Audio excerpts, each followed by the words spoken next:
I think the future is very bright. It's filled with plenty, that we're going to solve problems that we never thought that we would be able to solve in our lifetimes. They're going to be solved by AI, that it's going to make us so much more productive, free up our time to do things that we, really care about doing. At the same time, we have to be honest with ourselves that the majority of economically valuable work in this country and in the world is done by training people to do repeatable tasks.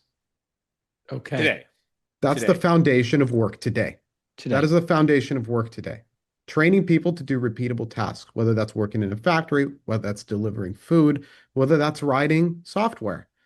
And a lot of that repeatable work is no longer going to, we're no longer going to consider that work moving forward. And so the question is then, what remains?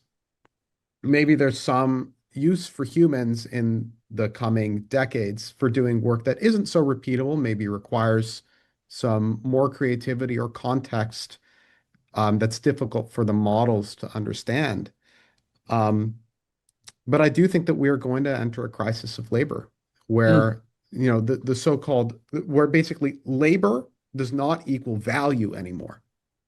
And that something else will be potentially valuable that humans will be able to do. And a lot of the what we now call labor will be done in, Crusoe's data centers or done on, Naveen's chips.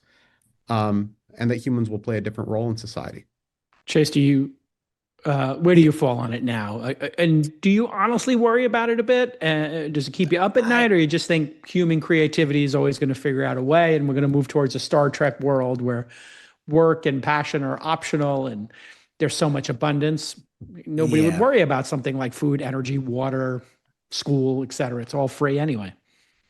Yeah, I sort of am definitely the optimist in how I view the future. And to me, AI and the harnessing of this digitally native intelligence and labor is going to be the greatest catalyst for energy abundance, for abundance of intelligence, and for driving economic growth. And if you look at it just through the lens of economics, like I think what's fascinating is like for the first time in history, we're able to sort of manufacture intelligence, right? That is the breakthrough that we're sort of seeing.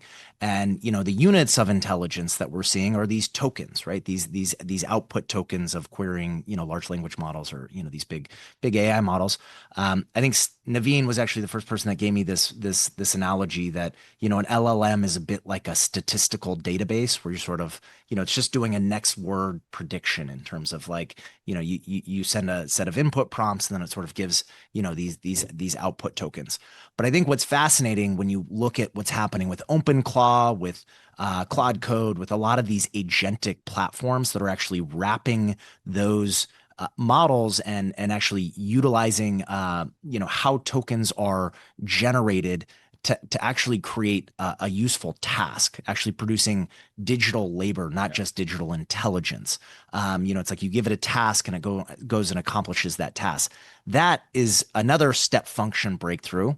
And when you look at like, I think the primary KPI that we sort of look at in terms of like economic prosperity, it's GDP. And when going back to your introduction to macroeconomics class, the growth in GDP is really the sum of three things. It's the sum of change in capital, change in labor, and change in technology. And when you look at this massive acceleration we're seeing, obviously it's a huge delta in technology and the efficiencies we're able to gain.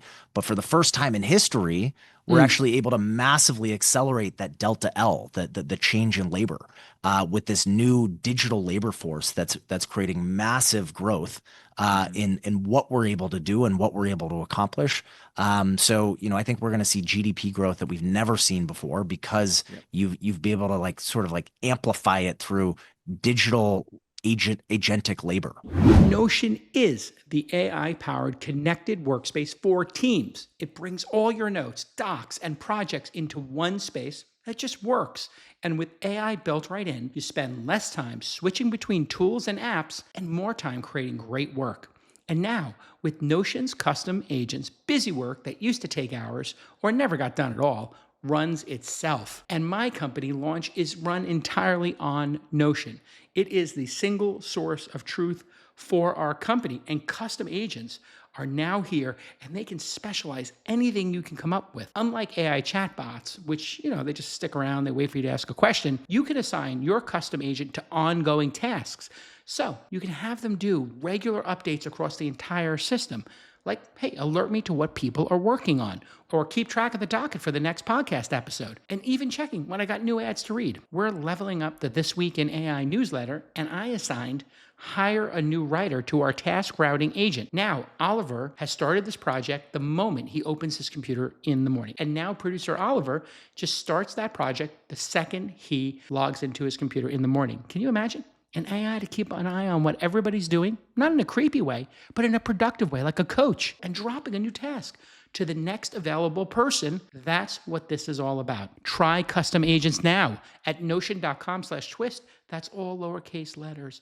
Notion.com/TWIST to try custom agents today. And when you use our link, you're supporting our show. Notion.com/twist.